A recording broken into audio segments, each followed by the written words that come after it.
this morning we'll touch on issues regarding how prepared is the country's security apparatus to take over as army departs Liberia. He will also touch on some issues regarding the recent pronouncement by the government of Liberia that it will prosecute the political leader of the Movement for Progressive Change regarding his allegation against the government. Of course, Minister SANNOH will talk on the latest autopsy report released over the remains of former LPRC boss, Mr. Harry Greevs. So, Minister, we'd like to say good morning. Thanks a lot for being with us this morning. Good morning, thank you. It's an opportunity, and I also want to thank you guys for the job that you're doing here. Like indicated previously, those in the press are making a very constructive contribution to the democratization process in this country. And I'm very impressed by your facilities. I see new developments ongoing, and I just want to congratulate you guys. Definitely. Thank you so much, and thanks a lot for being with us this morning. Thank you. Quickly into the issue, we want to first get the situation. Has it been like for you since taking over as Justice Minister, looking at our legal system? Well, it has been an opportunity and a challenge. An opportunity because the justice system is so critical, not only to the process of democratization post-conflict, but the maintenance of peace and stability, which is required for the economic development of this country as well. So to be placed in the position in which I am to work along with all of the relevant agencies, I think it's an opportunity for me to make my own contribution to the process of peace in this country. You have the LNP, the BRN, the DEA working with all of them. Exactly. Agency. Has it been like? Well, it's been challenging. That's why I said it's been both an opportunity and a challenge. And a challenge in the sense that post-conflict, when our key institutions were damaged in this country, there has been a period of reconstruction, building capacity of our security agencies, providing them the resources that they need, looking at their institutional arrangements and trying to see do some work in the area of law reform. Most of these challenges require resources. As you know, we have been constrained by resources, especially over the past 1 or 2 years with the Ebola and the down, trend in the resources that we have been depending on, the commodity prices. So all of these things have impacted the capacity of the government to provide the resources, all the resources that we need. We also do have support from international partners, and some of the international partners also have challenges in their own countries.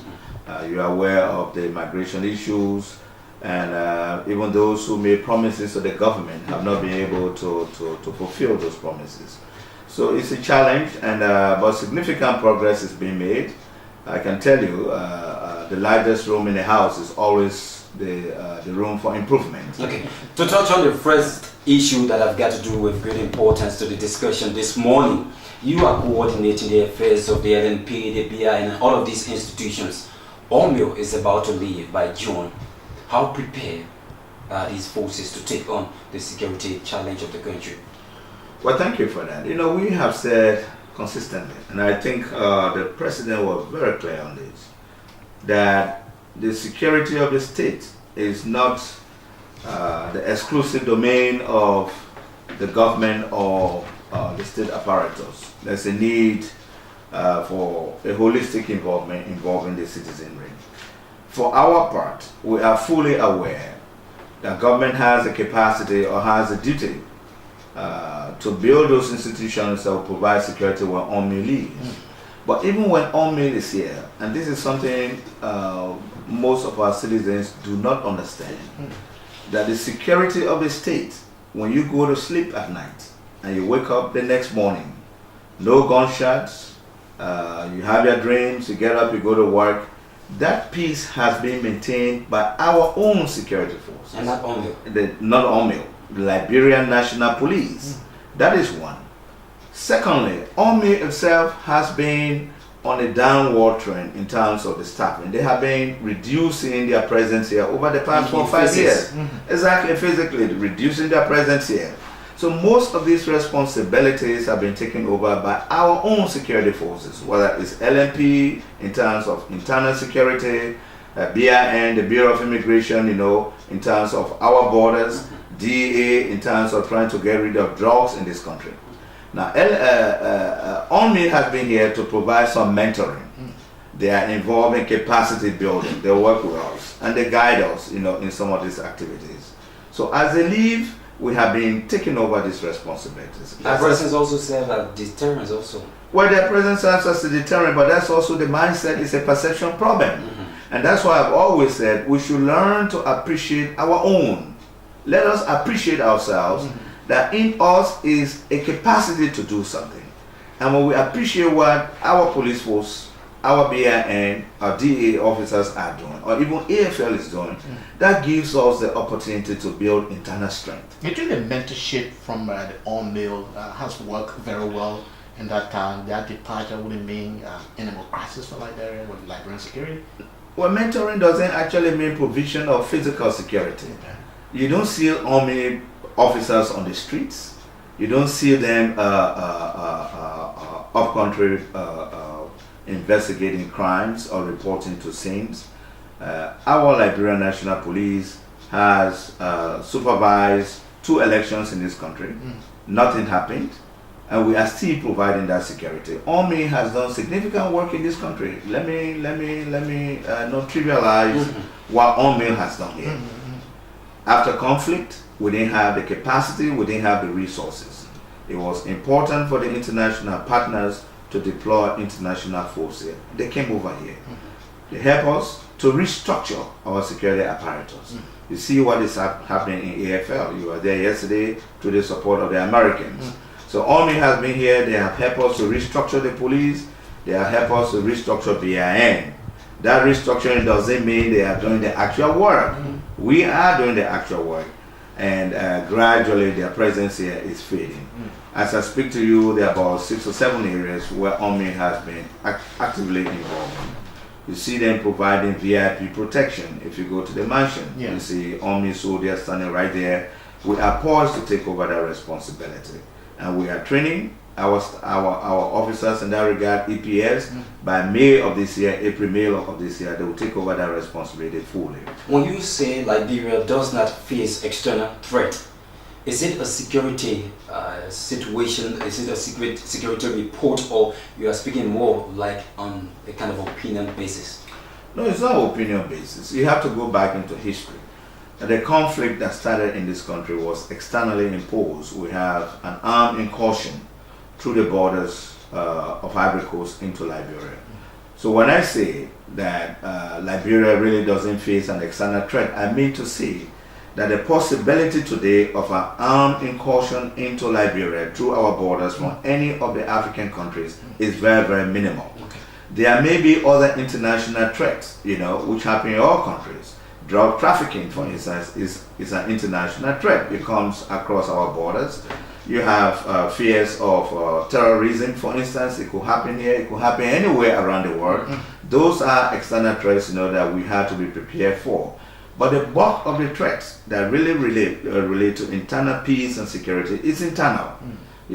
Many and some of these threats also are social economic in nature. Okay. The higher levels of poverty, and higher levels of unemployment. You agree to those? It's a critical factor. Okay. High levels of unemployment.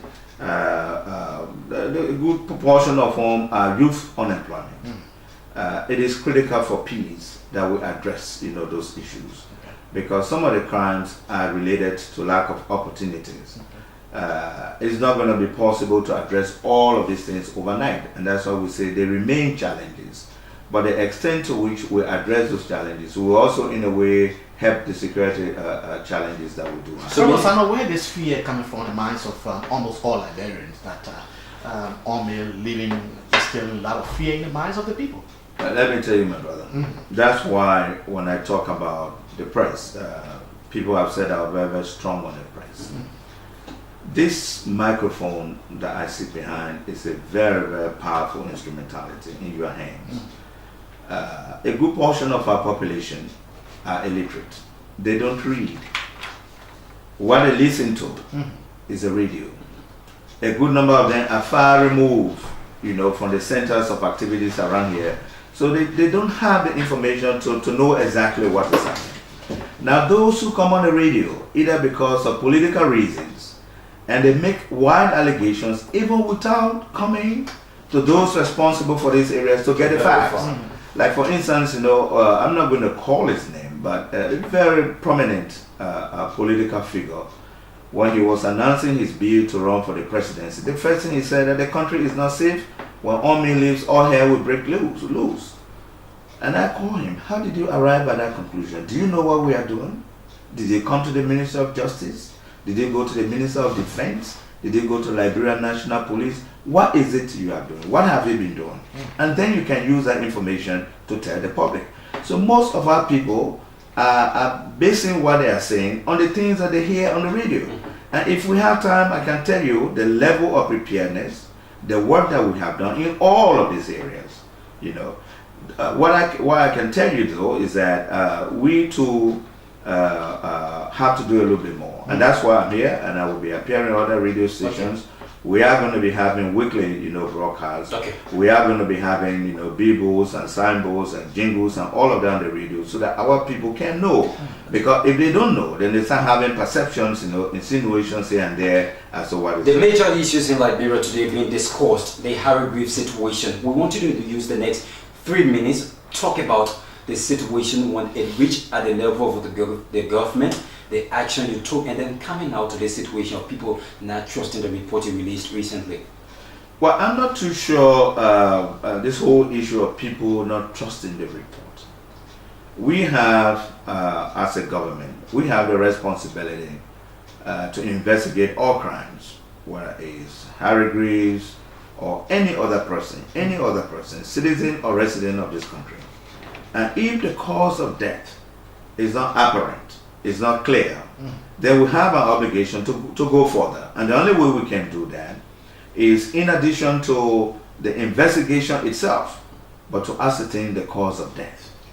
We do not have pathologists in this country. And when I say we do not have, it doesn't mean we're not doing anything about it, because I speak to you, we have 3 Liberian pathologists who are undergoing training in Ghana, and we are now poised to send additional doctors, to the States to study pathology. So within the next 1 year or 2, this issue will be resolved. But until that is done, we have to rely on external, support in order to do this. Which is costing you much, though. Well, it does. I mean, it's not free. It's costing us money to do that, but it's also a profession that is not very attractive. Not many doctors are willing to be pathologists. Okay, very, very few doctors are in this area. So it is a challenge that we have. So in the case of Harry Greevs, coming back to your question, as soon as we were informed of his death, we engaged, we started these engagements to bring pathologists in. We wanted to bring a Nigerian pathologist here. At the same time, we are in discussions with the Nebraska Institute of Forensic Medicine to bring a pathologist here. And I'm telling you, when you actually talk to the doctors, the determination of cause of death by forensic examination is not rocket science. They can tell you whether the injuries that you see on the body were inflicted prior to death or they're inflicted after death. It's a very, very simple mechanism. They go in the body. If you got to have the guts to actually see how autopsies have been done. They open the whole body. They look into all the parts. They can look at all the organs.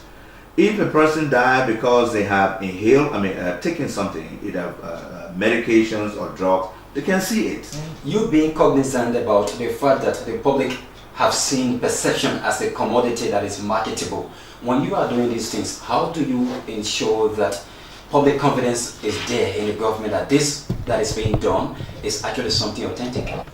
Well, what the law provides, you cannot open an autopsy to the general public. As a matter of fact, not many people even stand it. You don't want to do that. It has to be open to disinterested parties, those who have no fish to fry, so that you can have an objective evaluation of what the cause of death is. So the law requires you have the presence of the Liberian National Police there.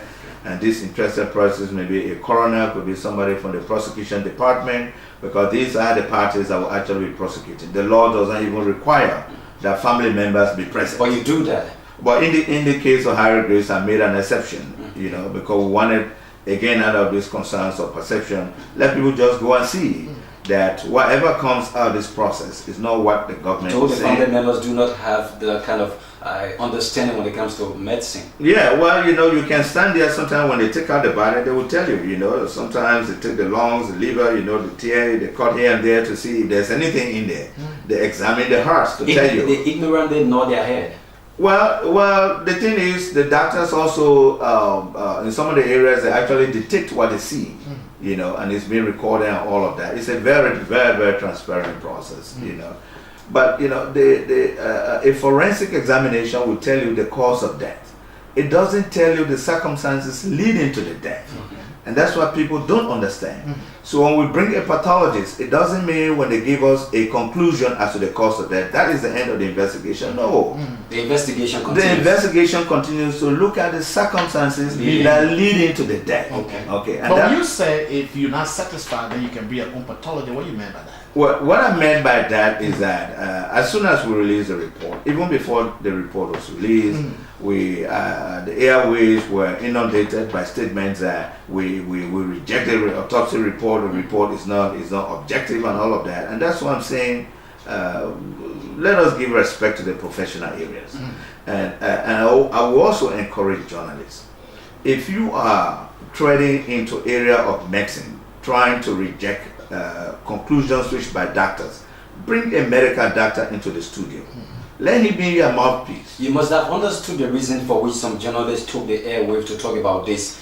But they didn't have the problem. They did not have the capacity. You see, I am a lawyer.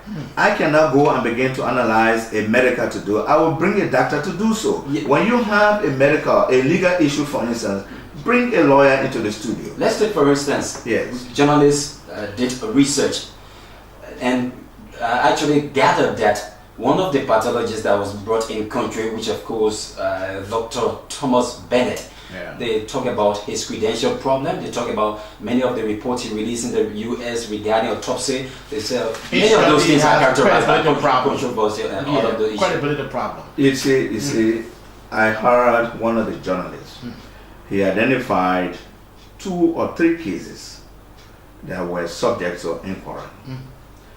You have a medical doctor who has done over 20,000 autopsies. Dr. Bennett. Exactly. You take out 3 autopsies, and because it's been questioned, then you make a judgment as to the professional qualification experience of that doctor.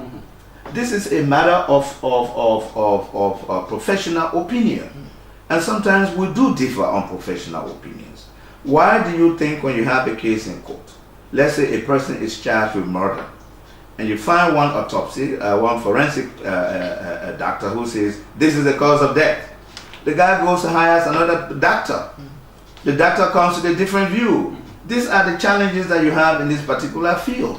Okay, it doesn't mean the doctor is not qualified. These rumors that his license has been suspended is not true. We did that. We did due diligence on that. Do you think we could have brought a doctor here whose license had been suspended? We cannot do that. But sometimes they are hired, just as we are hired sometimes when I was in the practice as a retained counsel.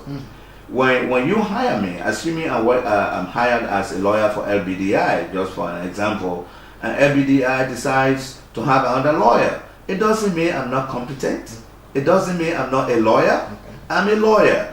It just means my retainership with LBDI has been terminated. At the MICA press conference, I was finding it difficult to get the clarity on the statement you brought forward. When you said, this is the report, we do not intend doing another report as a government. That was your statement. Yes, and I stand by that statement. Good. And then you also said those who do not trust the report can come up with their own pathologists. Does it mean family members can also do that right now? Anybody can do it. Of course, that's another problem. I'm glad you raised that issue. When somebody dies, the body is under the jurisdiction of the state.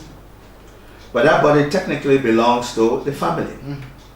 I mean, you mean under mysterious circumstances? When there are any circumstances, once a criminal investigation has commenced, there are 2 parties of interest to that body.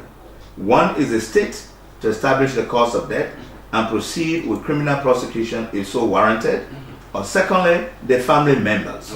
Okay. Now, the family members will not stop the state from proceeding with a criminal investigation. they have to cooperate with us as part of their own citizenship responsibility. Once the state has met its burden, that is, bring in a pathologist who establish the cause of death, and we are satisfied with that, then the family will now come say, we want our body. We give the body to them. Because we have done that criminal investigation, we have that. That report will now assist us with the other aspect, which is the investigations, to enable us to determine whether a crime has been as a committed. government, have you experienced anything about the family member opposing the report? No. The family members have not indicated to us that they have any exceptions to the report. And we are willing as a government now, at any time when the autopsy was done. And the fact that you say investigation is continuing, and many persons have said the RLJ should be a place of investigation, does it mean that the police will be focusing on the RLJ and other areas? You know, that's what I'm telling you. Let us try, by all means, to know the limits of our own capacity. Okay. You see, I am a lawyer. I'm not a medical doctor. I'm not an investigator. What I really would expect of the press, if you are talking about issues of professional investigations, criminal investigations, look for an expert. They will tell you what the procedure is. But because you sit in the studio, you say, oh, they got to do this, they got to do this. You are making decisions on things that you do not have the expertise in. And this is the reason for which the minister is here this morning. That's the reason why I'm here this morning, that if you do have a matter that requires professional competence, get an expert. Come to my office. Go to the LNP. You are available? They will tell, I'm available. Okay. I'm available. So in this instance now, what happens with the RLJ situation and other investigation? What will you be focusing on now this time? Now, that's what I'm telling you again. When matters are under investigation, I do not want to come over here and tell you the specific details of what they are doing. But what autopsy reports do, or findings autopsy will do, is that they will narrow down the areas of focus. When Harry Greevs died, we didn't know what the cause of death was. So we're checking all areas, where the body was found, what he did and who he met with and all of that. We'll do all of that. When they narrow it down to drowning, then we're now looking at specific areas. We focus, where was he last seen? If where he was last seen exactly happens to have been around RLJ, then we focus the investigation on those areas, be able to talk to all of the, those who are there, those who saw him, those he interacted with and all of that, telephone calls that he made. Those are all elements of an investigation, But that autopsy report, because a DC is drowning, you want to know exactly how he got into the water, where did he get into the water, and what happened. And Mr. Minister, when did the government really get involved with this issue of this man before being found on Sunday? Where did the government? How did the government get elected about the missing man called Harry Greevs before his body was found? Well, I don't know the details. I'm not involved in the day-to-day investigations. I was informed when the body was found on Sunday morning. That's when you were informed? That's when I was informed. But let me also state, the government is not and cannot be expected to be involved in the whereabouts of all of the citizens across this country.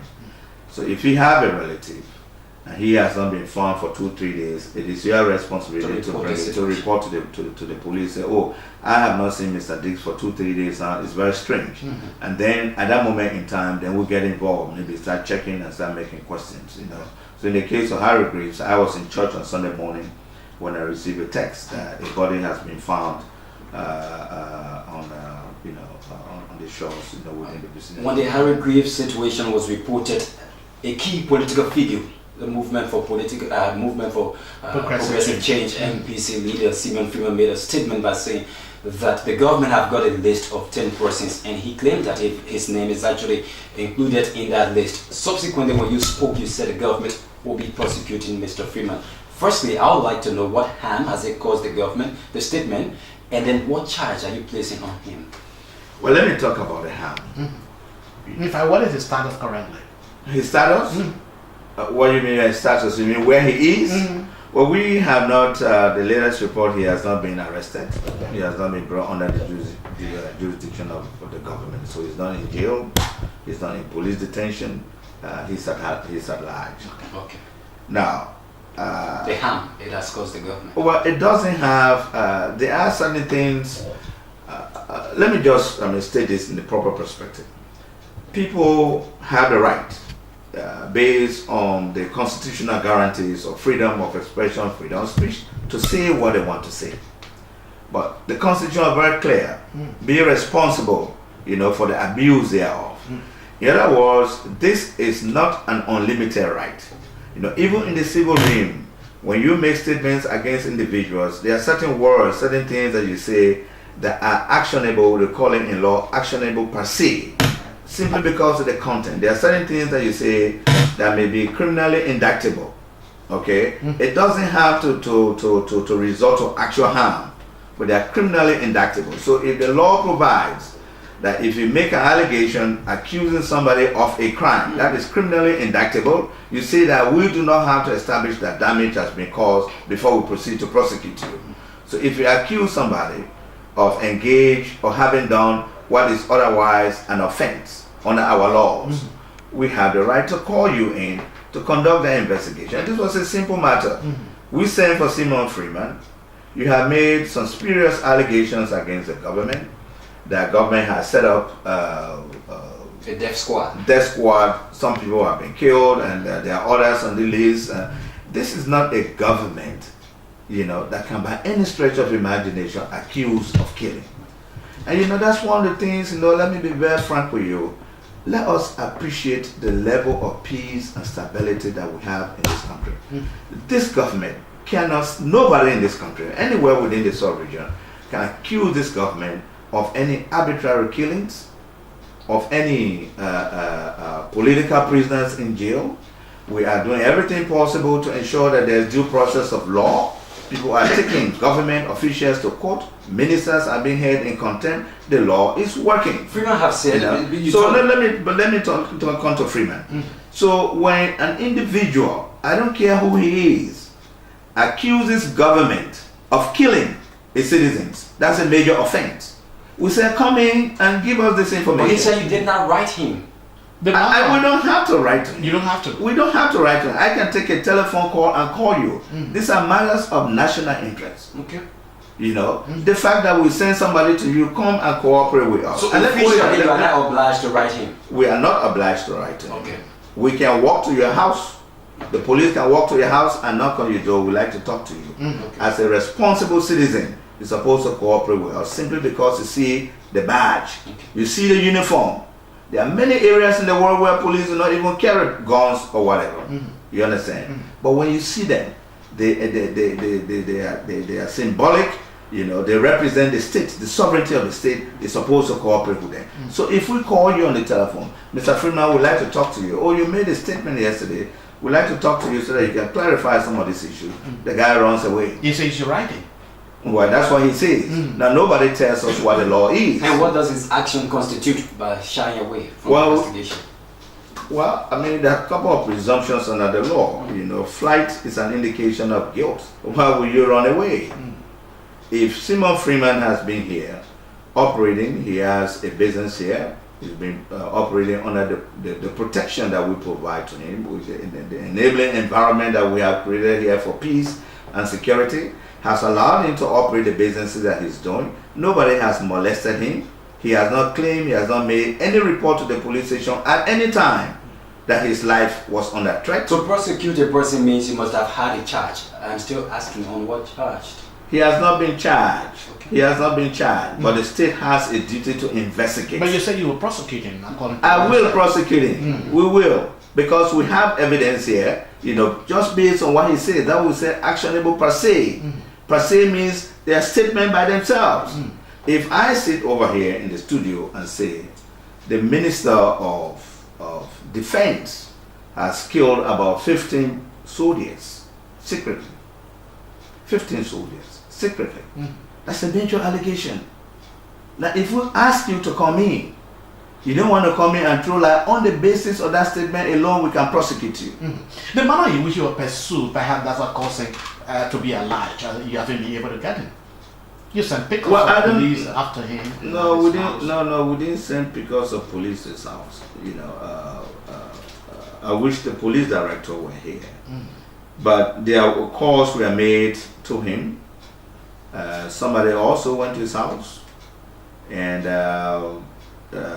he told one of them that he was not going to come to the police unless they write to him.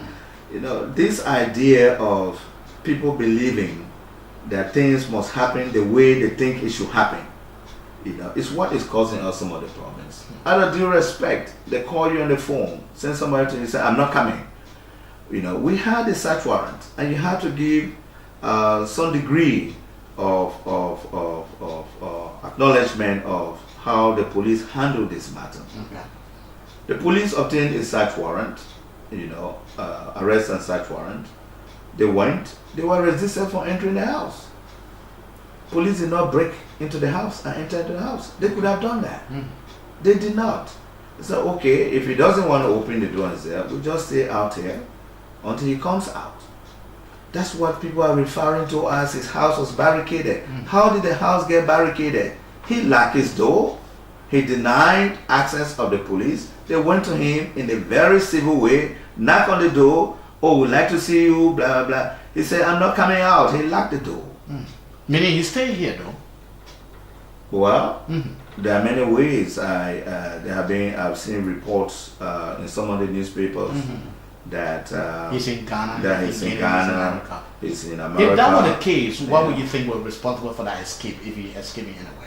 I cannot speculate on what was the cause. When you hear people talking about, because it's more like people making it with fun, saying this person died, the Michael Allison, they attributed also to the same drowning. You talk about Harry Greevs, just like that, and people keep saying now there's a talk that you keep walking on the street, you have to have your life jacket before you get drowned while walking along the street. As a government, when you hear that situation, do you feel you are being mocked at?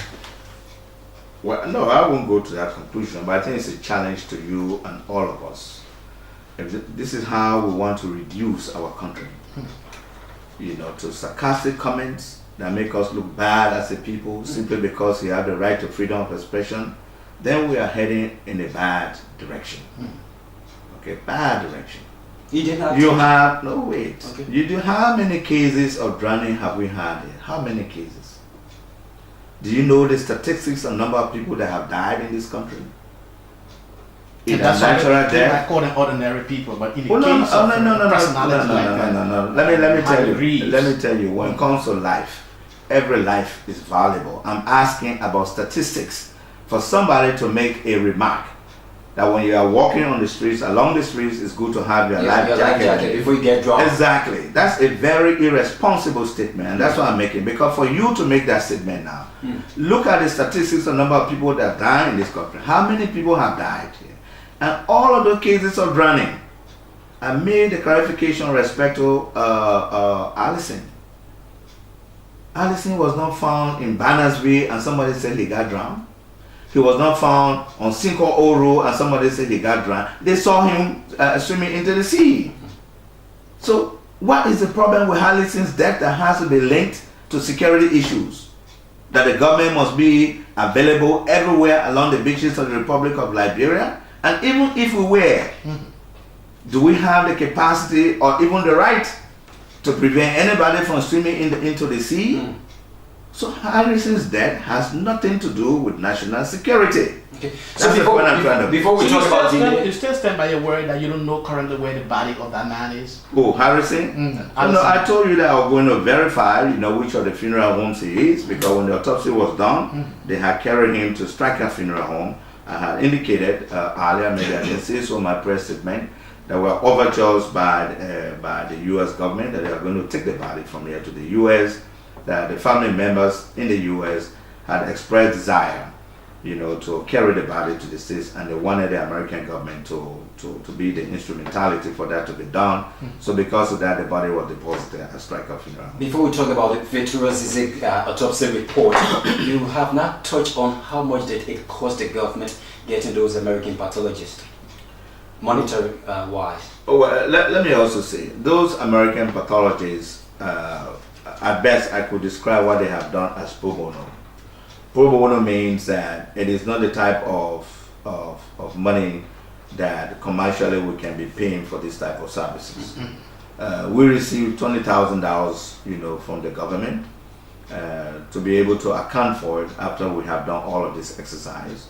So we paid, we underwrote the airline ticket. They came here on an economy class ticket by SM Brussels.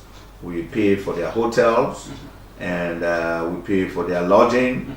In terms of actual services, it was about $5,000. Each of them, or for both of them? Both of them, And 5,000. that's just an allowance. It's just an allowance. So it is not the kind of payment, because we are trying to work to enter into a long-term relationship. This is a very renowned institution. They are willing to train our pathologists. We'll be sending some few pathologists to them. So we're in the process of entering into a long-term relationship. So if it was not a pro bono basis, how much that would have been? Well, let me just tell you, the Ghanaian doctor, the Nigerian doctor that we wanted to bring, he was charging us $20,000. Okay. He charged us $20,000, and I told him, look, we don't have that kind of money. But he charged $20,000, just to move from Ghana here, and we are going to pay, we are going to underwrite the cost of his ticket, and he was demanding a business class ticket. And not only that, because he was on his way to the States on vacation, and I pleaded with him, can you pass through Liberia, do the autopsy in Liberia, and then proceed to the States? He said, well, if I do that, then I already have my ticket. He had a ticket, I think, on British Airways, which he had to cancel. He said, well, if I have to come to Liberia, then you have to underwrite the cost of me coming to Liberia, along with one of my doctors. He will stay in Liberia and go back to Lagos. And then you have to buy me a business class ticket from Monrovia to the US and back. So if one were to go with him, you're probably talking about $30,000, $40,000. So that was the reason you... No, that was not the reason. That was not the reason. The other reasons why I decided not to go with him, because I like full disclosure. I had designated this particular doctor, to do the autopsy on Mr. Greevs? No, Mr. Oregon. Okay. Dan Oregon. GT Bank. I appointed him, authorized him in writing. We review his CVs. I sent it to JFK, to the Chief Medical Officer at JFK, to inform and confirm that he's qualified to do the autopsy. Based on that confirmation, I proceeded to appoint him and authorize him to do the autopsy on Don Oregon for and on behalf of the government of Liberia. He did the autopsy, and he's supposed to send that report to me, to the government. Instead of sending the report to me, he sent it to everybody. He sent it to me, he sent it to the family, he sent it to GT Bank, and everywhere. That is a breach of the criminal procedure that we have in terms of our investigations. And I elected not to deal with him, and I called him in the midst of those allegations that because of what you have done, I don't feel comfortable, proceeding with you. Exactly. So it's Victorious is it, why is it taking long to release the autopsy report? Well, it's not taking long to receive. When I made the announcement, when I was in the process of the press conference with respect to MICAD, they were also drawing, ZZ. They had to do some additional toxicology reports at that moment in time. So when we get the ZZ report, we also combine that, because ZZ case has dragged on for a little while.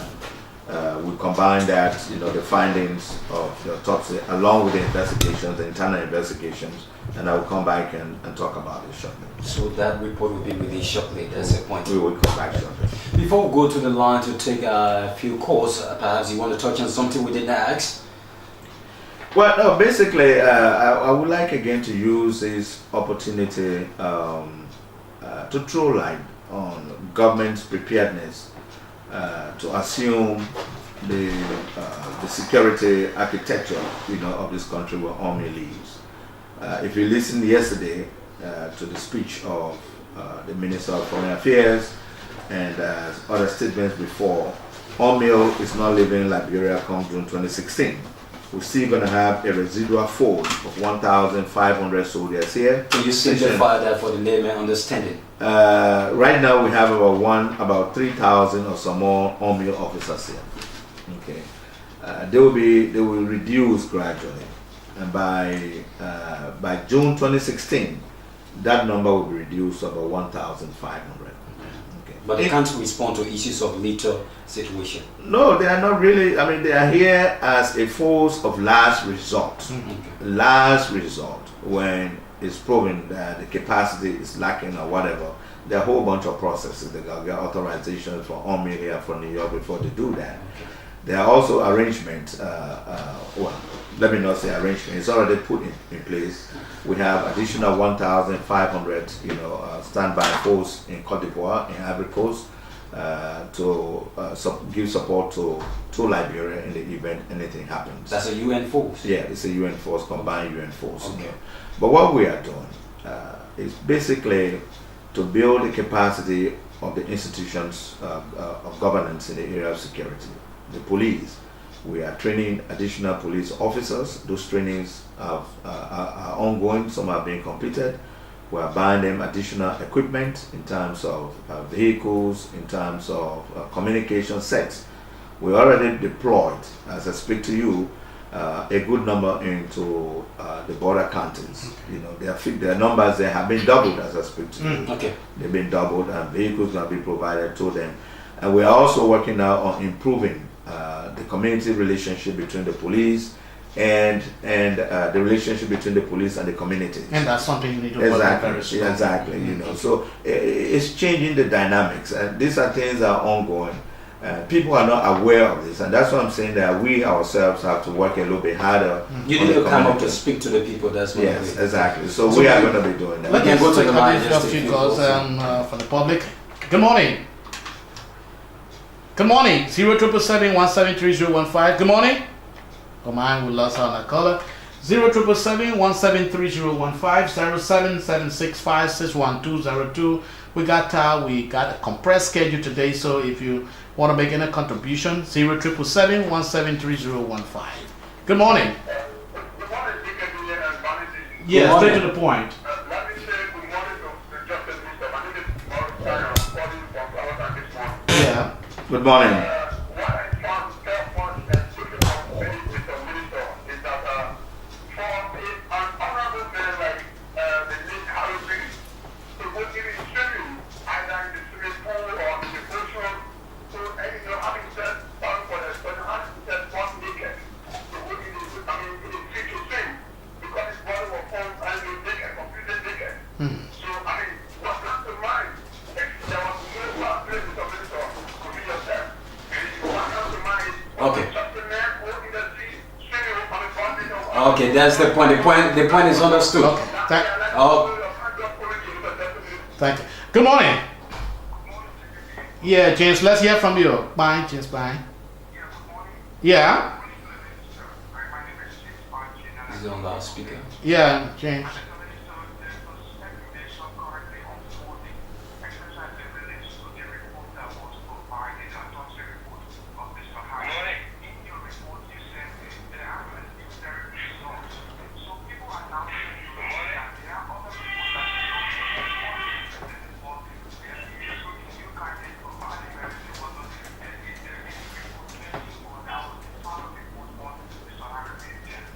Thank you so much, James. Thank you. Madam Wisa is ready trying to get on. Good morning. Yeah, good morning, JKB. Yeah, good morning. Good morning, dear. The name is Ezekiel Robert Jr. and I call you on Daily One, my Greek. You're welcome, Ezekiel. Let me say, I want to disagree with your studio guest this morning on some of the issues like JKB, it will help us a lot if we were really eager to be real and speak up issues. Defending That line is not pleasant. I don't think we'll keep you on. Really, we're not keeping The you on. line is not good. I'm trying to establish contact with Madam Wisa. She called earlier on. I think she's on now. Good morning, Anthony Wisa. Good morning.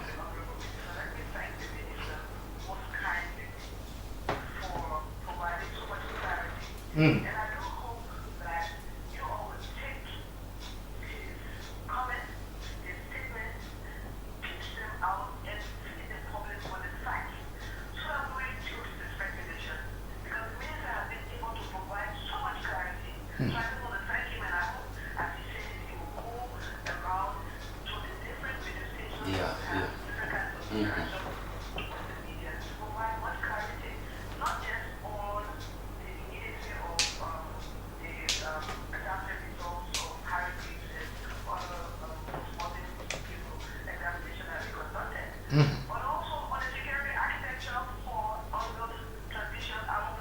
Okay. Thank you, man. We said Thank thank you, you for man. your input this morning. So far, 2 questions. Yeah, Mr. Kota is also trying to call. Let me get it on. Mr. Kota, good morning. BN Kota. Good morning. How are you? Good morning.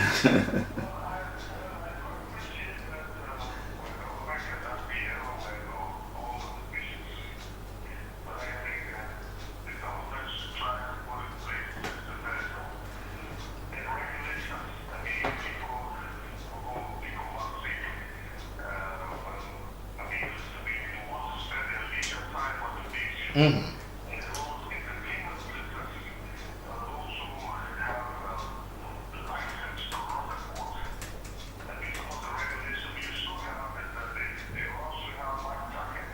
Okay.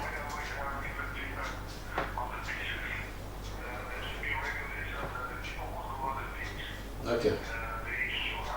I'm sure. You're talking about safety, Mr. Safety Kota. measure Okay. on the beaches. Thank you, man. No time, Mr. Kota. We're so pressed with time today. I think we're going to leave it right there. Yeah, James' final concern is that when you see Whether a it's preliminary final, result, mm. whether you have pending result that will be coming up.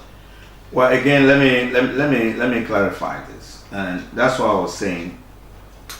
For those of you, for instance, who watch CNN or the other major broadcasts, you always see they bring experts, and sometimes the experts will run you through these things instead of us pretending to be experts in all of the areas. I don't pretend to be an expert in all of the areas. I'm a lawyer. I am limited to my practice as a law. But when an autopsy is done, the reports are released in 2 stages. The preliminary report is just a summary. It's a skeletal report, which is 1 page, because sometimes you want to have an immediate idea what their findings were. When an autopsy is conducted, they will, slice. They will open up the entire body. Okay.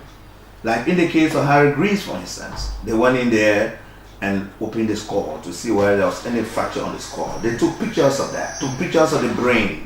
They take pictures of the heart, the lung, the liver, all of that. All those pictures will be set forth in the final report. Okay. They will describe their findings of every organ. How did the spleen look like? How did the lungs, the whole vascular system. Did he die of heart attack? They want to look at the arteries to see. They do all of this thing. That's what will constitute the final report, because it will describe everything that they found in And the when do body. you expect that? Well, it's supposed to be within the next. So this is why you scrap the word preliminary. Preliminary and then the final. So the final report, more comprehensive, perhaps will be about 10-15 pages. Okay. It will have pictures and all of that, and then come with the final report. But in most cases, the final doesn't change. It throws more light, on the report. So that's why we talk about preliminary, because once the autopsy is done, there's the desire to know exactly what is the findings of the autopsy. You can't say I'm going to wait, for 2 weeks. But in most cases, you do not have a final report that is anywhere different from the preliminary report. Okay. On the issue that Mr. Kote raised on the safety measures, I think it's quite right. We've now started looking into that. And it's not only safety measures on the beach, even hotels, minimum requirements. Especially areas that are frequented by the public. If you go to RLJ, you will see that people are going to that hotel who are not necessarily hotel guests. You don't have to register to use the facilities at RLJ. I have been there. I'm sure you have been there. You can buy, you can sit around the pool, and all of that. So those are the areas that we are focusing on. I think that's a major point that he has raised, making sure that people have life jackets. And I'm telling you, that there are no laws on these things. There are laws, governing these areas, except that perhaps in some of them the regulations have not been fully implemented. But I take that point very well, and we are working again with the major entities so that we can look into those areas. Mr. Minister, we can just get your concluding statement and then take leave of you. Well, firstly, like I said, we will proceed to embark on a vigorous, public education on what it is that we are doing in the sector in regard to army drawdown. I think our people need to know that, And that is the only way we can address this issue of perception. Okay. So all these points we'll be able to handle it. Secondly, to my colleagues, those of you in the area of journalism, I don't want you to have to entertain the hope that in any way, not in support or anti, the media. The media. I'm not anti-media. I did qualify my statement very clearly that the media is making significant contribution to the democratization process in this country. That the media in the proper hands could be an instrument for peace and stability. But I also maintain the point that the media, if not properly used, it could be an instrument of instability. And we have seen that in Rwanda in many areas. And my appeal to the press has been to use the constitutional privilege granted to them in a responsible way so that they can contribute to the process of democratization that we have in this country. This country is emerging from conflict. We have lots of challenges, ahead of us. The least that we want is to incite our people in a manner that will deviate or frustrate, the path on which we are. Thanks so very kindly, Thank Mr. you, Minister. Mr. Anthony, General of the Republic of Liberia, sharing breakfast with us. Thanks for joining us. Let's take a quick break and all show you sports, and then the final guest will be seated shortly with us.